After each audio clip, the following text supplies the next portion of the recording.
The men are gone. They sailed off weeks ago, over the water, to raid and trade and be remembered in stories. And while they are away, this entire farm, the land, the animals, the storehouse, the workers, the money, is run by one person. You. Those keys at your belt are not decoration. They are power made of iron. They open every lock on this farm, and in your world, the person who holds the keys holds the household. You can own land. You can divorce a man who fails you. You can run a farm that half of Europe's women would not be permitted to touch. Let me show you your day. Start with the keys, because they explain everything.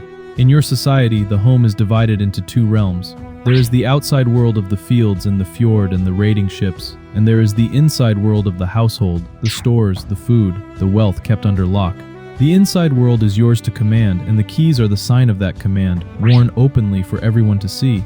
Whoever holds these keys decides who eats, what is spent, what is saved, what is traded. It is not a small domestic chore. On a farm that must feed a household through a brutal winter, control of the stores is control of survival itself. The keys mark you as the one in charge of that survival. Lose them or have them taken, and you have lost your standing. Hold them, and the household answers to you. You wake in the longhouse before the sun, in a single long room where the whole household sleeps along the walls, family and workers and guests together, with the hearth fire smoldering in the center. Your first task is that fire. In a land this cold, a dead hearth is a dangerous thing, and reviving it from embers each morning is a skill, not a chore. The smoke rises to a hole in the roof and hangs in the rafters, and you have breathed it your whole life. The fire is the heart of the house. It is warmth, it is cooking, it is light in a place where the winter dark swallows most of the day. You feed it, you tend it, and then you begin waking the household, because a farm does not run itself, and today, with the men at sea, it runs on you. The idea that the men do the real work and the women keep house is not how your world functions, especially not now. With the men away raiding or trading for a whole season, someone has to make every decision that keeps this place alive. When to move the animals, how to ration the stores, what to trade, how to handle a dispute among the workers. That someone is you, and everyone knows it. You direct the farmhands and the enslaved workers, because yes, this society keeps thralls, and managing them is part of your authority too. You settle the small conflicts before they grow into large ones.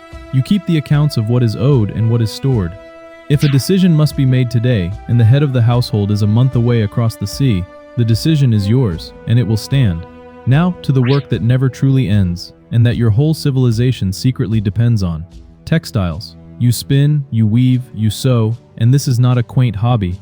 It is one of the most important forms of production in your entire world, and it is women's work from start to finish. Consider this. Those famous ships, the ones that carry the men across oceans, are useless without a sail. And a single sail is an enormous undertaking, requiring the wool of many sheep and countless hours at the loom. The raiders cannot raid, the traders cannot trade. No one crosses any water at all without the cloth that you and women like you produce by hand, thread by thread, through the long dark winters. The men get the stories, but the sails that carry them are woven by you. Without your work, the ships stay on the beach. Around the middle of the day, the household eats, and you preside over it, because you control the food. The meal is what the land and the sea and your stores provide. Porridge and bread from your grain, cheese, butter, and milk from your animals. Dairy is central to your table. Fish from the cold water nearby. Salted and dried meat from the stores you have been carefully rationing. Preserving food is one of your most vital skills, and one of your most powerful. In a place where winter can last half the year, and nothing grows for months, the person who knows how to salt, smoke, dry, and ferment enough to carry a whole household through to spring is the person the household cannot live without. That is you. You are not just cooking a meal. You are managing the thin line between a fed winter and a hungry one. You are running an entire farm in a century where most women elsewhere cannot own one. Subscribe, and hold that thought as tightly as you hold the keys. Here is where your life would astonish women in most of the rest of your world. You have rights, real and enforceable ones. You can own property in your own name. You can inherit. You can bring your own wealth into a marriage and keep control of it. And if a marriage goes wrong, you are not trapped in it. You can seek a divorce. If your husband mistreats you, fails to provide, or shames the household, you can, before witnesses, declare the marriage over and walk away with what is yours. This is not a loophole. It is a recognized part of how your society works. In a century where women elsewhere have almost no say over their own lives, you can end a marriage and keep your property and your standing. It is not full equality, but it is a degree of freedom that will not be common again for a very long time. In the afternoon, a traveler arrives, as travelers do. And how you receive him matters, because hospitality is close to sacred in your world, and it falls to you to manage it. You offer food, drink, and a place by the fire, because to turn a guest away would shame the whole household, and reputation, in a society built on stories and honor, is a currency as real as silver. But you are also the one deciding how much to give, how far to trust, and what news to draw out of him. Word from beyond the farm, from the coast, from the sea, is precious. Has a ship been seen returning? Is there trouble on the water? You listen, you weigh, and you keep your own counsel, because the woman running a farm alone cannot afford to be either rude or careless. You are gracious. You are also always calculating. Do not romanticize it. Your life is powerful, but it is also hard, and it is dangerous in ways the men's stories rarely mention. Childbirth, in a world with no medicine to speak of, is one of the most perilous things you will ever do, and you may do it many times. Many women do not survive it. The freedom you hold is real, and it sits right alongside a mortal risk the men will never face. And there is the waiting. The men sail away, and some of them do not come back, and you may not know for months which is which.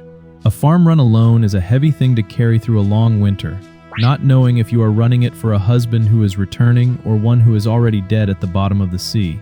You carry that quietly, as the keys hang at your belt, and you keep the household alive regardless. That is the part the sagas leave out. You may be wondering whether women in your world ever took up weapons and fought. The honest answer from where you stand is that it is debated, even now, even by the people who will one day dig up your world and study it. There are stories of fierce women who fought. There is at least one grave, richly furnished for a warrior, that turned out to hold a woman, and it started an argument that may never fully settle.